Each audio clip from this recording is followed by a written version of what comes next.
Loyalam E-PAO tabi bakutimappu hitram susmitana namidangi pizari ahamda panjari headline. Numit kharani asida security force na chatharakpa operation da nongmai chamaga yankhai manga yauna atei khulai kaya marum fagat pangamle haina kabif na phongdorakli. Security force na chathakiba operation da lalhoba manga yungang lalonba Meeyoi ani amadi sel oina lupa lakh 38 hina fagat pangamkhre. Reserve forest area dagi paktakna na upambi yanthalamba Meeyoi ahum phagakhre.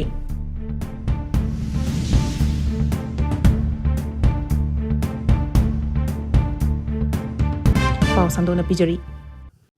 Numit kharani asida security force na chatharakpa operation da nongmai chamaga yankhai manga yauna atei khulai kaya marum fagat pangamle haina kabif na phongdorakli.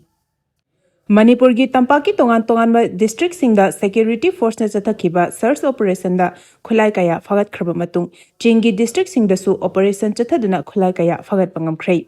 Ngasi Manipur police headquarter da pangthokpa paumi singa unaba amada Manipur police ki IGP intelligence kabib na phongdokibada haukiba numit kharani asida Manipur police Assam Rifles army amadi CAPF ki kangbuna AK series nipan insas ani SLR ama telescope kalunana sniper ama M4 rifle 332 carbine mari 12 bore rifle tara mari 9mm pistol nipan 22 rifle ama grenade launcher ani single barrel rifle manga SBBL manga ball action rifle manga single barrel ball action rifle ama country made pistol tara mari shotgun ama lathot mari single bore kunma thoi Muzio lathor rifle ahum pompi kuntrama thoi double barrel gun nipan single barrel gun tara humdoi punna nongmai chamaga yankhai manga amadi IED kuntrama pan hand grenade tara humdoi assorted ammunition lising amaga chatrup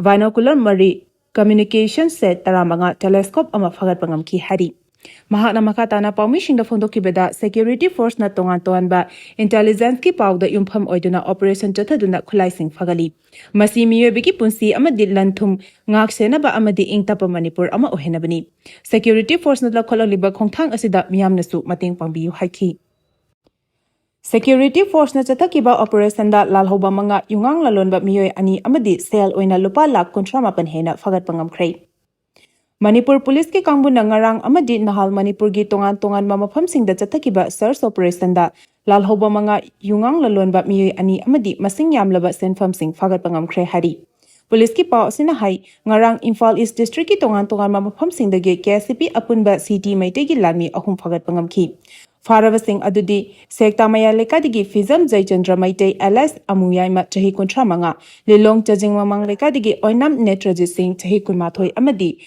Paurabi Makha Lekadigi Soram Abungcha Maitei Chahi Kuntra Mapan Kawi Makhoi Ahum Huidrom Biles Amadi Kairang Maning Lekadigi Fabani Hari Makhoi Dagi Scooter Vespa Ama Mobile Phone Ani Wallet Ama Cell Oina Lupa Chatret ID Card Ama Fagat Ki Hari Matam ikan kanadana lalolop Sorepagi lami amasu Thoubal district ki khongjom PS na konba tentha khunau bazar area dagi fare hari Farav Meeyoi aduna hidangmayum Kisan Kumar Sharma LI sathiba chahi kuntare kawi Karen bikhok maya lekai digini Mahak sel khaiba amadi kidnapping ki case singda chenai Mangondagi so mobile handset ama fagat le hari Numir adumakta da KCP FML gi lami amasu masagi mayumdagi fare hari Farba Meeyoi aduna yumnang koko sing chahi kolomdoi ikawi Imphal East district ki ising thembi mapandagi ni hari Amaromda tha asagi kuntarukta Imphal East district ki hengang PS na konba Mantrapukhi area da yungang yonba Meeyoi ani lupa lakh yankhai manga rongi mamal oyada ba tongan ba makhagi yungang bottle lising tarataruka homdra homdoi ga konana fare hari Farba Meeyoi ani aduna Sagolban Thangjam Lekadigi Thangjam Arvind Singh chahi kunipan amadi Bisnupur district ki Kangsoibi mapandagi Kaisam Santa Maitei chahi nifu kawi hari Atopa Thoudok amadana tha asi kunithoida Chuchampur district ki Songdoa village da Manipur police ki kamuna chathakiba operation da laikai aduda leiba Thangmal John Koba Meeyoi amagi mayumdagi sel oina lupa lakh 38 fare hari Reserve forest area dagi paktakna na upambi yanthalaba Meeyoi ahum phagakhre Ching da hoba upambi sing yanthatanaba amadi chingleba koktanaba forest department na yamna kana thinglinge cherak asida thonga mondom reserve forest ki manung chanba lorok konjing gi chingda ain gi wangmada Meeyoi kharana upambi sing paktakna na yanthalamle Thoudokta adu da Cheinabagi Meeyoi ahum Forest Department na fagat le hari. Forest Department ki tagi phangba pau gi matung inadi mafam adu da hoba u pambi sing Meeyoi kharana yanthale haiba pau phangwadagi Thoubal Forest Division ki DFO Dr. N. Jesili ki pauktak matung ina Kakching Forest Range ki Range Officer Sundar Huidrom amadi Wangu Bid Office ki Bid Officer Longjong Umanan nandana luchingba team amang ngarang nunthel mafam adu da chalubada u pambi sing adu paktak nana yathalamba thena ki bani hari. Khutokta Forest ki team aduna u pambi sing adu yanthatbada sijinaramba Khutsu single lunena u yanbada hakthena na Cheinabani haba Meeyoi ahum fagathuna purakhibani u pambi sing yanthatlambagi maralda faraba Meeyoi ahum adugi mathakta Indian Forest Act ki matung ina ain gi oiba thabak sing chapchana lokhalagani hari. Paugi marak Khatna Loyalam E-PAO tabiriba khudimagna channel asibu nungsibiduna like amadi subscribe tawbiduna subscriber masing hengat hanbada adom sumateng pangbiyu. Ranjit ki layeng da Asian Hospital gi doctor amadi atai staff singi maikhedegi awat pa amata lekhide haina Robert na phongdorakli. Moirang them Ranjit ki layeng da hospital amadi masigi doctor amadi atai staff singi maikhedegi awat pa amata lekhide haina Asian Hospital gi Assistant General Manager Wangkhairakpam Robert na phongdorakli. Wafam asingasi hospital asida pangthokiba paugi mifam amada Robert na phongdokhibani. Mahakna makhata na pawmisingda phongdokhibadi tha asigi kunmari da lambi gi khudong thiba ama thokhibadagi hospital asida numidang pung 12 aduai da pukhalakibani. Mahak pukhalakpa matamda mangonda alcohol gi influence su leikhi. Tungda test mayam ama tawraba matungda mahaki intestine asi hore khambadagi tang kunmanga da operation tawki. Operation tawdringe da mangonda leigedaba khudong thiba mayam adu imung manungi miyosingda su khanganki. Loinana July kunmanga da Ranjit ki phibam phachilaktabadagi kanbangamdana leikhidabani. Mahak leikhidabada imung manungi awabada su hospital asida saru yari.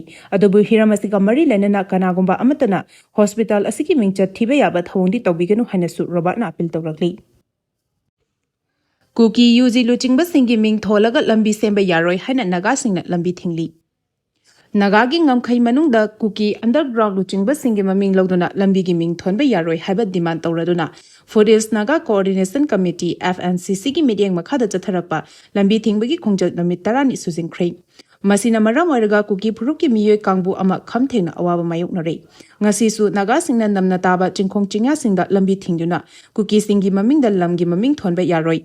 Naga gi area manungda sugi kem thamba yaroi haiba kholaw singlauduna lambi thingbagi khongjang singkhi. Khoisaunaraba naga nupi kharana pawmisingda hai. Lambi thingbagi khongjang asi kuki singna taliba demand handoktriba phawba amasung naga gi lamkhai manungda makhoina tawningba tawribasi toktriba phawwa chathagigani hari. Nong leptana tabadagi Imphal City ki mafam kaya ising chawthokle. Ngarang ahing nongyai hauna nong leptana taba asina maram oiraga Nambul Turel yauna Imphal City fauduna cheliba turel singi imai hengalakli. Adubu warning level ki makhada leri. Hauzimaki oina ichaw asina khudong thiba yabagi phiba mayong nadrabasu Imphal gi mafam kaya da ising thumjiduna chathok chasinda khudong chadaba kaya mayong nare. Nong leptana taba asina maram oiraga Sagolban Uripok Kwa Kaithel Andro Parking Palace Compound Kong banandai bam yauna mafam kayada lambi gi thabak mathakta ising chele. Lambi gi saruk ayambe ising thumjin kibana miyam chathok chasinda hena khudong chadaba mayoknare. Imphal Valley da haukiba pung kunmari gi manungda yamna kanbadagi mayai oira phabat nong takhi. Official report matung inadi lakadawriba pung kunmari asi Manipur gi ching amasung tampaki saruk ayambada paksana nong taraba yai hari. Maragasida Water Resources Department gi report matung inadi ngarang ahing nong yaidagi nong leptana tarakiba asina maram oiraka Imphal Turel Nambul Turel amasung Iril Turel gi imai asi ngasi ayuk pung 10 rom tabadagi hauna tapna hengalakli. Adubu flood level amasung warning level gi thak phawbudi yaudri hari. Hepatitis B asi maru oina mama obi singdagi poklakpa macha singda lawnaganba maramna mironbi khudimak hepatitis B test tokthokpa tangai phade haina Dr. R.K. Rosina phongdorakli. Ing kumja lisingani kontra phawada hepatitis B asi malemdagi muthatna bahotna rasi laina asina malemgi Meeyoi variant nifu sagonaduna leri. Hepatitis B asi maru oina mama obi singdagi poklakpa macha singda lawnaganba maramna mironbi mama sing khudimak hepatitis B test tokthokpa tangai phade haina National Viral Hepatitis Control Program NHH Manipur gi State Nodal Officer Dr. R.K. Rosina phongdokre. Ngasi National Viral Hepatitis Control Program SHS National Health Mission Manipur amadi Directorate of Health Services Manipur na khusam naduna Hotel Imphal Sangai Hall Pangthokiba World Hepatitis Day Lisingani Kunmangaki Thoronga Mari Lenana Wafamasi Dr. Rosina Phongdokibani. Thoramatuda Directorate of Health Services Manipuri Director Dr. Chambo Golmaina Athoba Mithunglen Oina Sarugyaki. NHN State Mission Director Dr. M. Dinesh Family Welfare Services ki Director Dr. N. Hemantakumar, Manipur AIDS Control Society ki Joint Secretary, Health and Family Welfare ki Project Director Samim Ahmad Shah, RIMS ki Director Professor Dr. N.G. Sunil Kumar Amadi, Zenims ki Director Professor Dr. Loknjam Usharani na akhanaba mitung oina sarugyaki. Sorada Khatna Cheinabagi Thoudokta Thangna Yanabadagi Meeyoi taruk Soktuna Laikanakhre. Kakching Police Station ki manung chanba Sora Kaithel manakta Khatna Cheinabagi Thoudok amada Thangna Yanaba yaunabadagi machin manau ahum yauna Meeyoi taruk sokle hari. Thoudok topam amadi police tagi phangba pawgi matung inadi Thoudok asi ngarang numidang wairam pung 5 minute 30 rom tarakpa matamda thokibani hari.